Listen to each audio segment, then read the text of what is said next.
alim, nabi, rasul, kenapa mereka minta hidayah?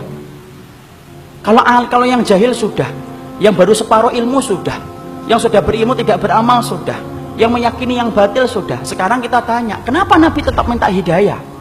Kalau 4 tadi menceritakan tentang diri kita, tapi kalau kemudian yang kelima, kenapa Nabi dan orang-orang soleh yang mengikuti jalan para Nabi, yaitu para sahabat, para tabi'in, dan kita yang berusaha untuk mengikuti mereka, ridwanullah alaihim, kenapa kita masih tetap minta hidayah? Karena belum tentu apa yang antum dapatkan kalau sudah benar itu menjamin antum itu meninggal dalam keadaan itu. Kita apa pernah menjamin bahwasanya kita akan mati husnul khatimah dalam keadaan iman? Siapa yang menggaransi iman kita? Tidak ada. Minta hidayah supaya Allah itu memberikan istiqomah setelah kita dapat ilmu yang benar. Bukankah Allah menunjukkan lembaran-lembaran kehidupan sejarah, banyak orang yang mereka itu bertabur iman di awal kehidupan, tetapi mereka matinya murtad. Bal'am bin Ba'urah, apa kurangnya Bal'am bin Ba'urah? Hidup pada zaman Nabi Musa, di mana doanya dikabulkan oleh Allah setiap waktu-waktu yang sempit dan terdesak. Sampai Malik bin Dinar berkata, "Kana mujabud da'wah fi syada'id." Kalau sudah bicara tentang Bal'am bin Ba'urah, Masya Allah, doanya selalu dikabulkan oleh Allah dalam keadaan genting. Kata Malik bin Dinar rahimahullahu ta'ala ketika menafsirkan surat Al-A'raf 175. Tapi matinya murtad. Rajal Unfuah, sahabat Nabi, dipuji oleh Abu Bakar, dipilih oleh Abu Bakar untuk menjadi delegasi sunnah, mendakwahkan kepada Musailamaah al-Kadzdzab, matinya beriman, murtad. Ubaidillah bin Jahsy yang pernah menyelamatkan kehidupan agamanya sampai ke Habasyah, ketika Nabi masih di Mekah, ikut di dalam hijrah yang pertama, hijrah yang kedua ke Habasyah, beriman, tidak, murtad di Habasyah. Kecintaannya minum khamr menjadikan dia murtad. Seorang muadzin yang diceritakan oleh Imam Qurtubi, murtad ketika kemudian tergiur dengan pesona seorang wanita yang dia lihat ketika adzan di tempat yang tinggi.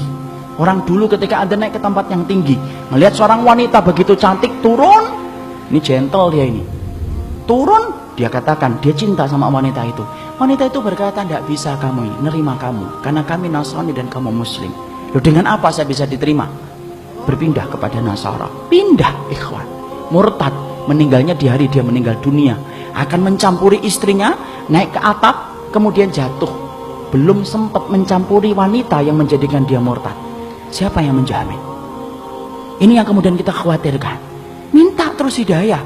Kenapa kita minta hidayah walaupun kita itu sudah memelihara jenggot, sudah kemudian ngaji, istri kita sudah kemudian berhijab yang syar'i, kegiatan kita sering datang ke kajian ilmu, bertemunya kita dengan orang yang solih, terus kita menjaga hangatnya iman. Tapi kenapa kita tetap minta hidayah walaupun ikhtiar sudah kita lakukan? Karena tidak ada yang menjamin antum akan masuk surga kecuali Allah.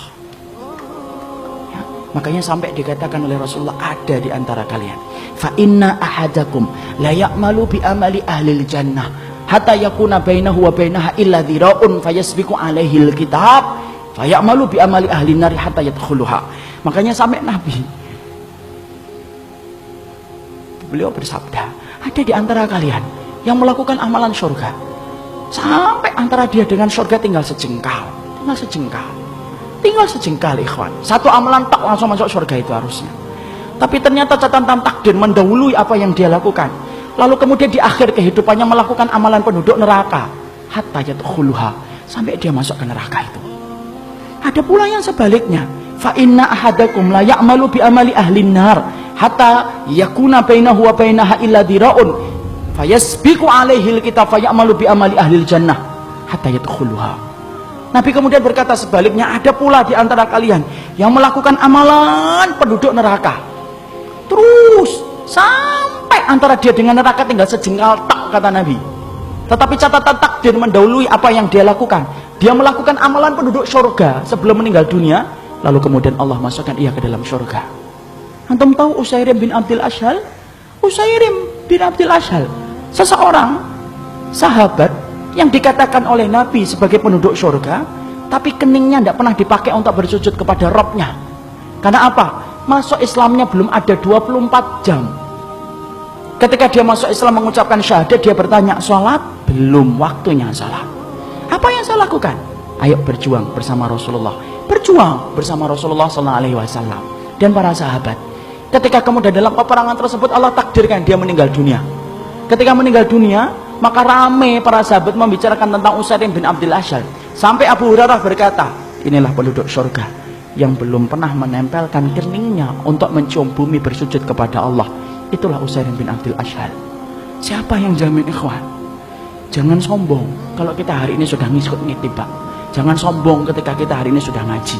Belum tentu itu akan menjadi jaminan bahwasanya itu menjadi keimanan kita ketika meninggal dunia. Jangan magrur. Apa itu magrur? Tertipu dengan amalan kita, merasa bahwasanya amalan kita itu akan pasti menjadikan kita masuk surga. Siapa yang jamin? Minta hidayah kepada Allah supaya kemudian kita diberikan oleh Allah. Kalau antum betul-betul orang yang solih, supaya hidayah yang antum minta menjadikan antum diberikan istiqomah sampai antum meninggal dunia. Itu yang kita minta kepada Allah. Inilah pentingnya hidayah. Makanya di dalam kehidupan kita sampai Allah terangkan doa yang pertama bukan doa meminta ampunan. Doa yang pertama bukan meminta surga. Doa yang pertama di dalam Al-Quran bukan meminta perlindungan dari neraka. Tapi doa yang pertama, ikhwan, antum sebagai hambanya Allah diajarin oleh Allah. Kita diajarin oleh Allah minta hidayah. Karena kalau antum sudah dapat hidayah, antum diampuni oleh Allah.